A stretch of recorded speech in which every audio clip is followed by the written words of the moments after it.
hay temas, en mi opinión, me dedico al derecho tributario con el equipo de Grant Thornton. Hay cosas que están en la ley que no va a solventar el reglamento, pues por el principio de legalidad, el reglamento no va a venir a ordenar ciertos temas que quedaron abiertos o demasiado en una zona gris. Y voy a referirme básicamente a 3 puntos. El primero es el tema de la ganancia de capital de Bitcoin. La ley habla que la ganancia de capital va a ser no grabada, pero el problema que esto nos plantea es que las pérdidas de capital, que sí las van a ver porque el Bitcoin es un activo tecnológico, y ya vamos a hablar qué es activo tecnológico. Voy a tratar de ser breve para explicar qué es el activo tecnológico desde la óptica contable. Va a tener pérdidas. Estas pérdidas serían pérdidas no deducibles para la renta corriente. Y aquí es una desventaja para los comerciantes porque la adquisición del Bitcoin, como se plantea la ley, vendría dado por una operación corriente. Entonces estaríamos castigando el gasto y el resultado con pérdidas no deducibles producto de operaciones corrientes. Y eso no lo ha resuelto la ley y el reglamento no va a tener la facultad de hacerlo porque también ya hay antecedentes a nivel del TAI, a nivel de la Corte, donde hay ciertas premisas que están en los reglamentos, por ejemplo, de la ley de renta, que a la hora de valoración los jueces se han decantado por lo que está en la ley. Por tanto, qué difícil es pensar cómo poder reformar ese particular de la ley. En mi opinión, las ganancias, si bien es cierto, se pretendía no hacerlas grabadas, sí tendría que hacer una aclaración la ley de que ese tipo de pérdidas deberían de ser deducibles por ser unas pérdidas corrientes. Ese sería el primer apartado. El segundo, que también viene en esta línea, es cuando al Bitcoin como activo tecnológico hay un problema en cuanto a la ley del IVA. Por eso es que se habla de una reforma integral que no se ha hecho al día de hoy y que se tendría que hacer. El Bitcoin en su estructura vendría, para los efectos contables, es un activo tecnológico diferente del efectivo. El propósito de los estados financieros es dar a conocer a terceros que todos los bienes, cosas materiales e incluso inmateriales que posee una sociedad, expresarlos a su mayor grado de liquidez, donde el dinero es el activo más líquido. Es decir, el juego se trata de expresar todos los bienes, terrenos, carros, inventarios, cuentas por cobrar, a su mayor grado de liquidez. Por eso es que en un estado financiero nosotros tenemos como primera partida el efectivo, luego van las cuentas por cobrar, luego los inventarios, luego activo fijo. ¿Qué pasa con el Bitcoin?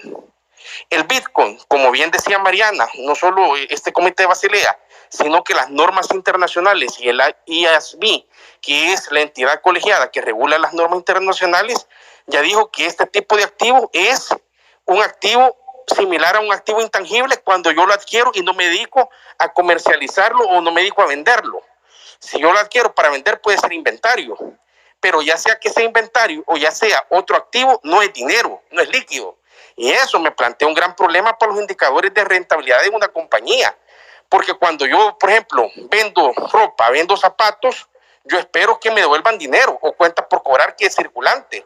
Pero lo que yo voy a tener es cacao, básicamente. Es cierto, atrás del Bitcoin hay tecnología y quiero respetar pues todo este intangible que hay de tecnología, pero para los efectos contables es como que yo estoy recibiendo un pago en especie. Es decir, no hay caja. Entonces tengo que convertirlo. Por eso es que las normas internacionales me dicen, llévelo como otros activos y voy a tener el reto entonces de la realización. En esa dinámica, al ser otro activo, se plantea en la ley del IVA, no queda claro si el Bitcoin va a generar o no IVA. Y hay un problema que en el 2004 que pasó desapercibido, porque en la ley del IVA de 1992 el dinero textualmente decía que era un bien incorpóreo.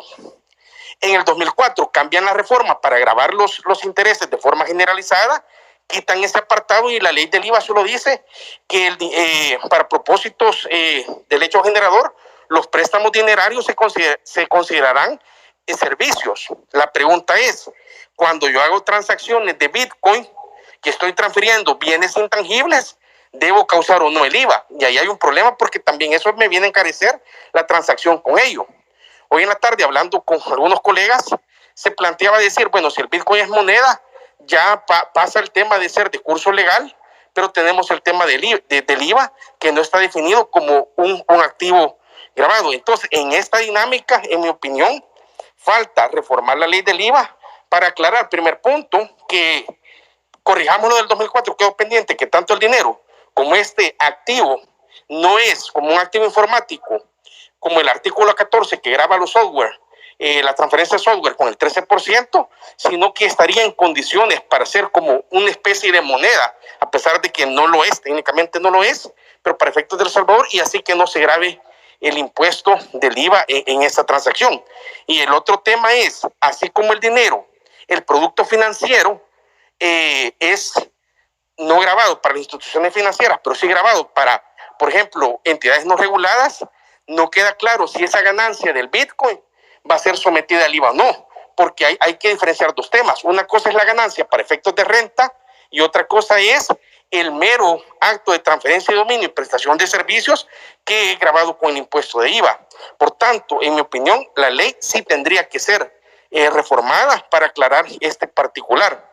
Y por último, pues, en honor al tiempo y espacio de lo que está preocupando del tema es, no podemos tratar un activo que por sus características es capital fijo como una operación de capital corriente, porque los efectos de representación en los estados financieros van a ser diferentes.